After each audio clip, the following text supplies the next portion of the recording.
The world's fastest consumer drone, NVIDIA unveils their brand new insanely powerful Titan X, and Rick and Morty are coming to VR. That's what I like. Hello and welcome back to this thing I do once a week where I talk about all of the things that I find in the news that are tech and science and VR and fun that I like. Before we get started, let me go ahead and just shout out real quick. Thank you so much to Mixed Tees for sending me a handful of these t-shirts. All the ones they sent me are Star Trek related. This one has to do with Dr. Bones. Super awesome shirts, very comfortable. You may or may not have noticed in last week's news video I was actually wearing another one. They don't just do Star Trek t-shirts, they have a massive selection on their site and pretty decent pricing. Not a sponsor or anything, they just sent me some t-shirts for free, so I definitely wanted to make sure to plug them. Make sure to go check out their site, links down below. But let's get into the news. Start off with a little bit of Pokemon news. This week, of course, Pokemon Go is now available in Japan. I saw an article somewhere, I don't have a link to it immediately, about McDonald's is apparently sponsoring some of Pokemon Go in Japan, so all of the McDonald's locations in Japan are supposed to be either Pokestops or gyms, which is actually kind of awesome. In that same Pokemon Go vein though, there was an article over on Techno Buffalo linking somewhere else, 3D printing related, so I had to talk about it. There's a 3D printed cell phone case that looks like an original Pokédex. I'm not really a long-time Pokemon fan, I know a little bit about it, but this thing is pretty awesome, and what's even better is that you can actually fit a battery into it, and there's schematics for it. They actually designed it for the Galaxy S4, but the guy's actually received requests for other phones, and so he's designing these things for other devices. He's got dummy phones on the way for like the S7 and the iPhone 6S. Everything's going up on his GitHub, so I'll put a link to the article which links over to everything else. When this does become available for the S7, I may have to look into doing it myself. I haven't actually fired up my 3D printer in a while, but this could be a good reason to get started. Moving on to a bunch of VR news. One of the things that we've been wanting for a long time, the ability to use lightsabers, can now be done in VR. The very first Star Wars VR lightsaber demo is now available for the HTC Vive.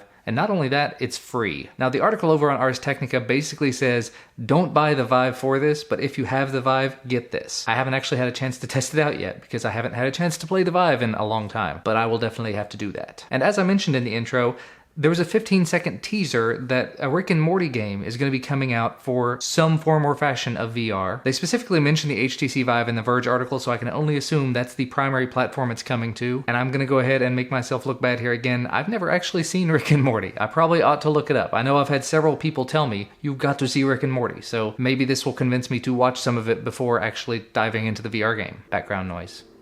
Lots and lots of background noise. Razer has made their second OS VR developer kit available for pre-order. From looking at it, the specs on it, just on the headset itself, the specs are supposedly better than anything else on the market right now, and the price is about half of most things on the market. It's about $400, but it doesn't actually come with any sort of controllers. It's literally just the headset, but it's got a wider field of view, it's got a much higher resolution. This could technically be a really nice piece of hardware if you had controllers to pair it up with, like motion controllers. Still, developer kit, it's not 100% ready to go for every single person. If you're interested, links down below. And to wrap up all of the VR stuff, HTC is apparently going to be pairing up with HP to build Vive PCs, meaning that HTC is going to get computers, small computers presumably, from HP and then make them into Vive computers. Presumably the specs will be good enough to run Vive games at a pretty decent clip, but there's no specs in terms of what exactly you'd be getting or what pricing you should expect, but I would assume expect the price of the PC plus the price of the Vive, maybe even a little bit more on top of it for making it happen. Still a really cool idea to have something that would be an all-in-one. Maybe a backpack PC that would have Vive straps coming out of it and a decent battery. I'm thinking too far ahead here. I've got my wish list goggles on. Anyway, as I mentioned in the intro again, NVIDIA unveiled a brand new card this week, the Titan X, the brand new Titan X. It's going to be $1,200, but it blows absolutely everything else out of the water. I cannot see myself paying that much for a graphics card. I might, however, look into the 1060, 1070, 1080. So if you've got $1,200 to spend and you absolutely want the top of the line, the fastest, best you can get for right now, you might want to check it out. Now, stepping back to last week, I talked about the NES Mini, the new Classic Edition console they're going to be rolling out with 30 games built into it. At least one of you guys over on Twitter, and I think one or two of you in the comments mentioned that it would probably serve you better to do something like a Raspberry Pi with controllers and just put an emulator on it, to just DIY it, to make it yourself. CNET ran the numbers not for emulators, but for basically any other way that you can legitimately get the games. And according to CNET, this Nintendo console is actually the cheapest way to do it. $60 to get 30 games. The cheapest to get the most games is going to be like $120 to do it on the Wii U. and then you still have to have the Wii U. Now, those of you suggesting to do a Raspberry Pi, you're still looking at $35 for the Raspberry Pi, $5 to $10 for a case, controller, so on and so forth. You're still coming out at close to $60 for the Pi with one controller, and then you have to do it all yourself after the fact, and get emulators and find a place to find the games that you're probably not going to be able to get legally. I'm just going to say that. So I'm definitely feeling a little bit justified in thinking, yeah, I'll probably pay $70 to get the Classic Edition console with a spare controller so that my wife and I can play games together. Or my son and I, or my second son and I when he's old enough. Or both my boys whenever they're old enough. I'm getting old. So let's move on to other things. There's a new world's fastest consumer drone. It's called Teal, and supposedly it can go 85 miles per hour and record 4K video while doing so.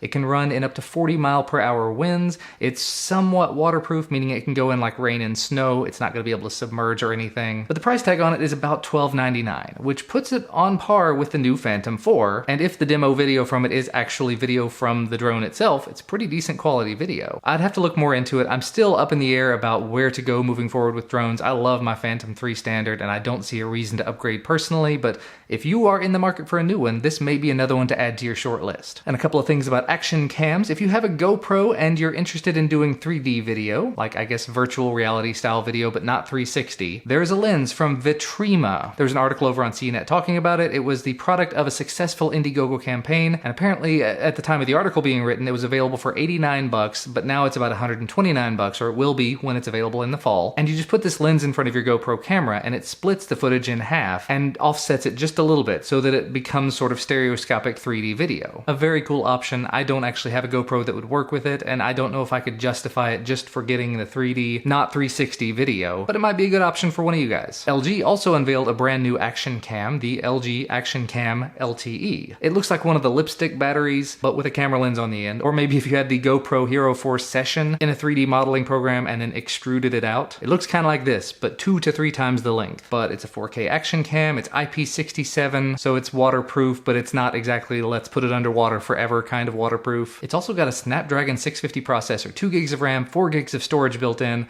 a micro SD card slot for up to 2 terabytes of micro SD storage, GPS, accelerometer, LTE, 3G, Wi-Fi, Bluetooth 4.1, and a USB Type-C port.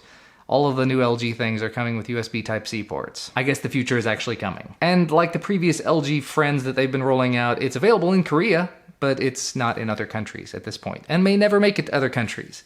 Still a very cool idea. I will say though, I've had the little Hero 4 Session, and I still use this all the time. This thing is amazing for $200. I didn't see any pricing information on the LG camera. Of course, like I said, it may never be available, so it may not matter. Speaking of pricing though, ZTE is apparently rolling out a new device, the Z Max Pro. It's going to be $99, and it's a 6-inch phone. It's got a 1080p display, a Snapdragon 617 processor, a 13-megapixel camera, USB Type-C, fingerprint sensor, and it runs Android Marshmallow. So I do have a tendency to look at these budget level devices, these sub $100 phones. This one might have to be on my short list. I've got one other one that I need to unbox and make a video about, but the Z Max Pro offers a massive amount, more than any of the other budget phones I've looked at, for less than $100. It's going to be coming in August, so it's coming next month, but it's only on Metro PCS. I don't know if it can be unlocked. There's nothing in the article about that. I will be on the lookout for it. I may pick one up.